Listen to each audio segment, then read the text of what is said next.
Pozri, takto vyzerá ľudstvo v dnešnej dobe. V tej chvíli som uvidela strašné veci. Kati odstúpili od pána Ježiša a k bičovaniu pristúpili iní ľudia. Schytili biče a nemilosrdne šľahali pána. Boli to kňazi, rehoľníci a rehoľníčky, najvyšší hodnostári cirkvi, čo ma veľmi prekvapilo.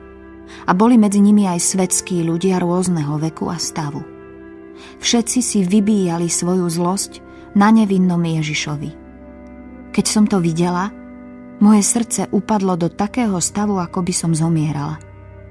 Keď ho bičovali Kati, Ježiš mlčal a pozeral sa do diaľky.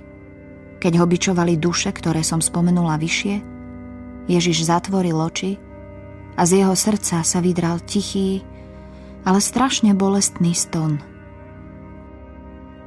Vidíš, to je väčšia muka ako moja smrť.